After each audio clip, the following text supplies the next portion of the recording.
Alhamdulillah Alhamdulillahilladzi ja'ala hadzal yawm min sya'airillah. Ashhadu an la ilaha illallah wahdahu la syarika lah wa ashhadu anna Muhammadan abduhu wa rasuluh. Allahumma salli wa sallim ala asyrafil anbiya'i wal mursalin nabiyyina Muhammadin wa ala alihi wa sahbihi ajma'in, amma ba'd.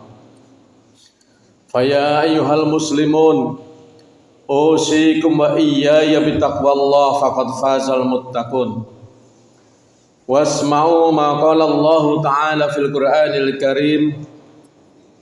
A'udzu billahi minasy syaithanir rajim. Huwallazi ja'ala lakumul arda dhalulan famshu fi manakibiha wa kulu mir rizqihi wa ilaihin nusyur.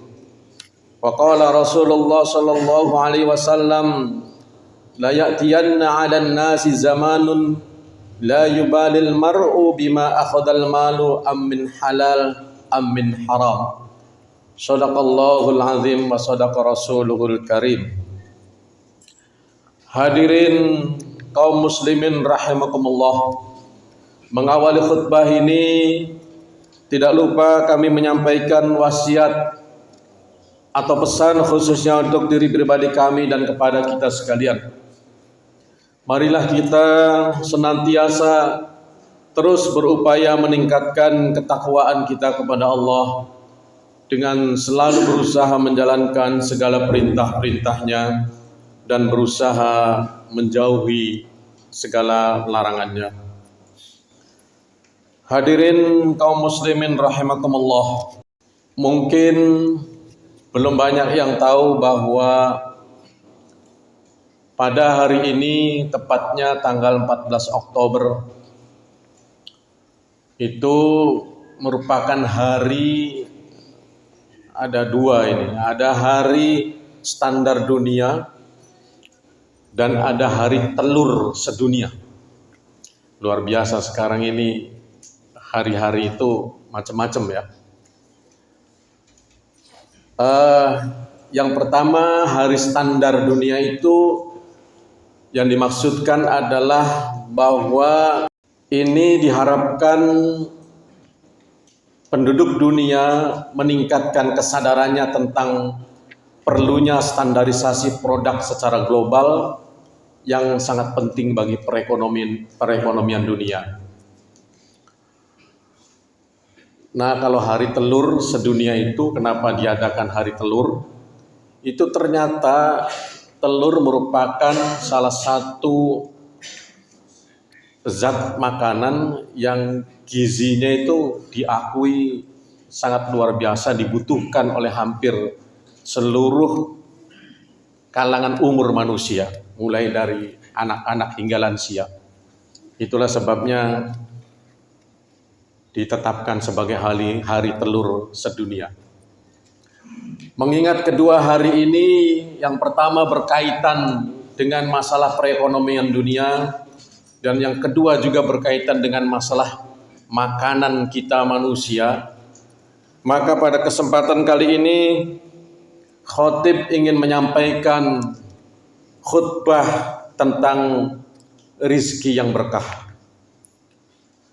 Sebagai seorang muslim, sebagai umat Islam, sesungguhnya kita juga punya standar dalam mengais rizki. Dan mengais rizki ini merupakan pekerjaan kita sehari-hari. Standarnya jelas, kita tentu sudah tahu semua. Sebagaimana yang dinyatakan oleh Rasul, innal halala bayyinun wa innal harama bayyinun wa bainahuma umurun mushtabihatun. Kata Nabi bahwa sesungguhnya yang halal itu sudah jelas, yang haram juga sudah jelas, dan di antara halal dan haram itu ada satu hal umurun, satu perkara yang syubhat, yang ragu-ragu. Jadi standarnya kita itu yaitu tiga itu: halal, haram, kalau masih ada yang buram itu namanya syubhat. Tetapi di ujung hadis itu Rasulullah memberikan saran kepada kita, waman waqa'a fis syubuhat waqa'a fil haram. Hati-hati ketika kita ragu-ragu terhadap sesuatu halal atau haram, was-was, lebih baik kita tinggalkan. Karena kalau kita laksanakan yang was-was itu waqa'a fil haram, bisa jadi nanti jatuhnya ke haram. Kaum muslimin rahimakumullah, ayat yang kami bacakan di awal khutbah tadi ada di dalam surat Al-Mulk ayat 15, yang artinya kata Allah, dialah yang menjadikan untuk kamu bumi yang mudah dijelajahi. Maka jelajahilah di segala penjurunya dan makanlah sebagian dari rizkinya. Dan hanya kepadanya lah kamu kembali setelah dibangkitkan. Jadi Allah mengizinkan kita untuk mencari rezeki di seluruh buminya ini. Silakan kita menjelajahi untuk mengais rezeki yang telah Allah sediakan. Makanya ayat ini ada juga yang menafsirkan, kalau kita misalnya di daerah kita, di tempat kita buntu, susah cari rezeki, susah cari uang, cobalah hijrah, cobalah merantau dengan tekad yang bulat lillahi ta'ala, karena Allah, untuk bisa beribadah kepada Allah, insya Allah akan dibukakan rezeki. Dan itu ternyata banyak juga buktinya. Biasanya orang yang merantau itu semangatnya kuat, karena dia merasa sia-sia kalau saya gagal. Saya sudah jauh-jauh tinggalkan kampung halaman, kemudian saya gagal, sehingga kesungguhannya luar biasa. Hadirin kaum muslimin rahimakumullah, hadis yang juga saya bacakan di awal tadi itu diriwayatkan oleh Imam Bukhari, yang merupakan warning, peringatan dari Rasulullah.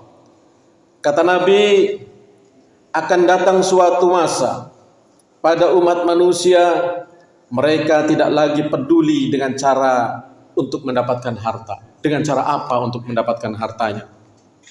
Apakah melalui cara yang halal ataukah dengan cara yang haram? Silakan kita renungkan sendiri, apakah zaman itu sudah ada saat ini pada zaman kita hidup sekarang ini? Karena memang kadang-kadang ya kita sudah melihat dengan kasat mata, seolah-olah halal dan haram tidak dipedulikan lagi. Bahkan muncul pepatah yang cukup membahayakan kalau kita renungkan. Katanya, yang haram saja susah, apalagi yang halal. Na'udzubillah.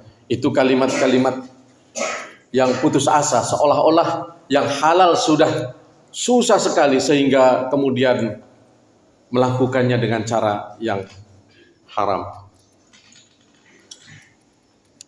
Kita juga bisa melihat dalam keseharian kita, kalau jelas-jelas merampok, mengambil uang orang lain, itu sudah jelas.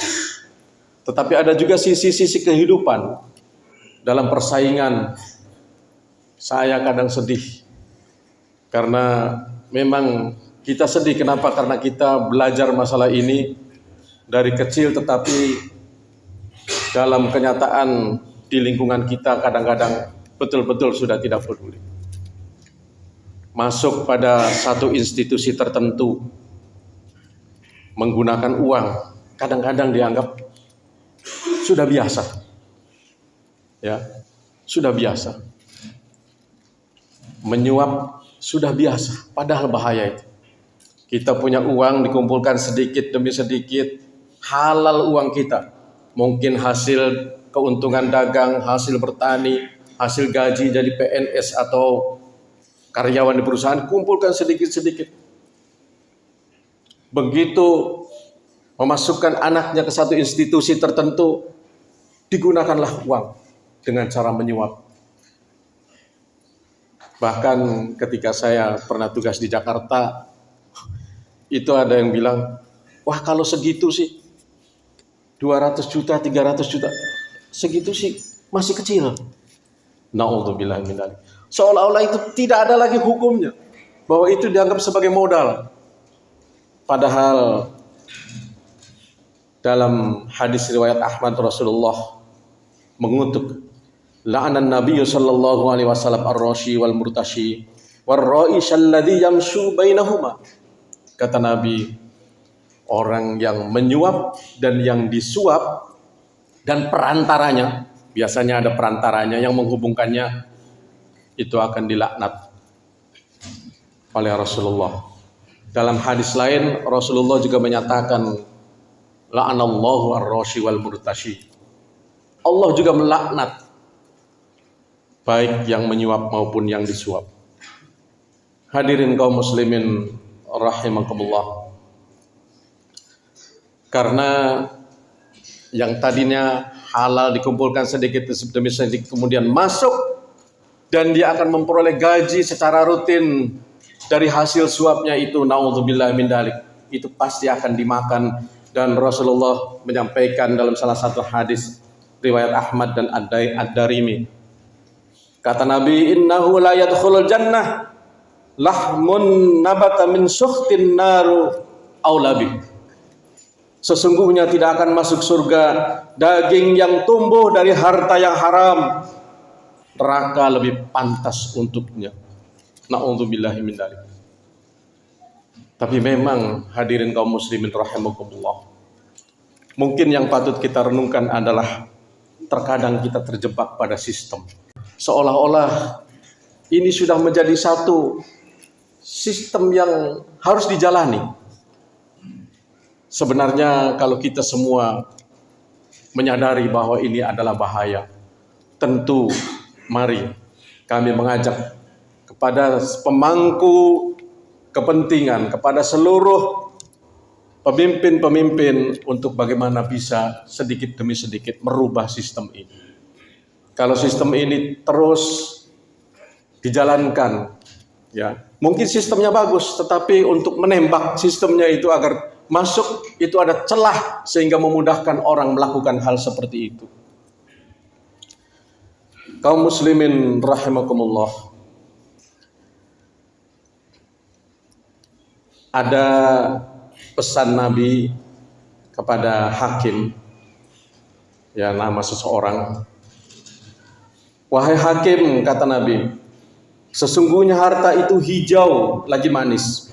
Barang siapa yang mencarinya dengan kedermawanan dirinya, tidak tamak dan tidak mengemis, maka harta itu akan memberkahinya.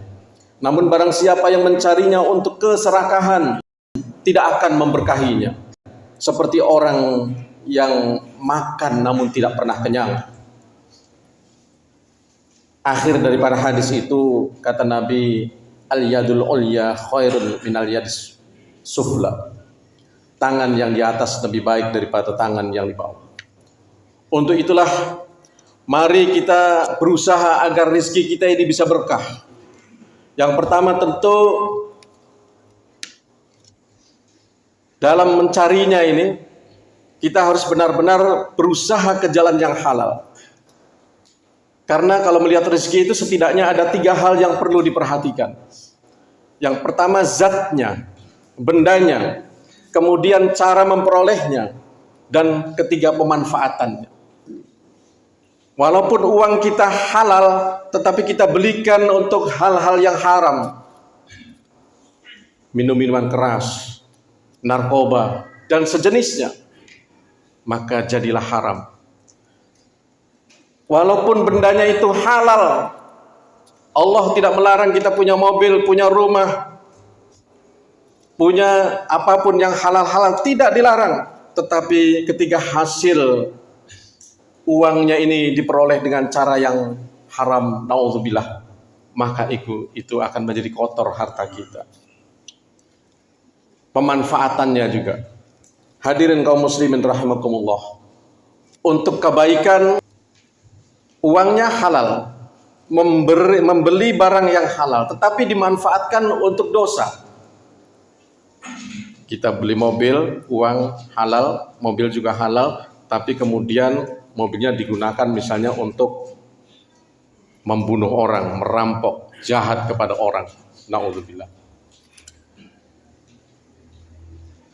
Kemudian yang tidak boleh lupa juga adalah ketika kita sudah punya uang, meskipun halal, tetapi tidak dikeluarkan zakat malnya terutama ya, zakat wajibnya, itu juga akan menjadi kotor harta kita. Khudh min amwalihim shadaqatan tutahhiruhum wa tuzakkihim biha. Kenapa Allah memerintahkan kepada Nabi, ambillah harta mereka, orang-orang yang sudah berada itu digunakan untuk apa? Shadaqatan tutahhiruhum, untuk disedekahkan agar harta mereka menjadi bersih, menjadi suci, dan diri mereka pun menjadi bersih. Jadi halal ketika tidak mengeluarkan zakat malnya juga bisa menjadi kotor, dan ketika kotor naudzubillah jauh daripada keberkahan. Hadirin kaum muslimin rahimakumullah, itulah beberapa ayat maupun hadis Rasulullah sallallahu alaihi wasallam untuk kita pedomani dalam rangka kita mencari rezeki yang insya Allah mulai dari niat mari kita luruskan. Kita mencari rezeki ini untuk apa? Ketika niatnya untuk Allah, untuk ibadah kepada Allah, insya Allah kita akan berusaha untuk tidak melakukan yang diharamkan oleh Allah. Kedua, ketika benar-benar sudah dapat rezeki, ya kita manfaatkan dengan sebaik-baiknya, karena jangan sampai kita justru terjebak ke dalam api neraka karena rezeki kita sendiri. Demikian, barakallahu li wa lakum fil Qur'anil azim wa nafa'ani wa iyyakum bima fihi minal ayati wa dzikril hakim wa taqabbal minni wa minkum tilawatahu innahu huwas samiul basir.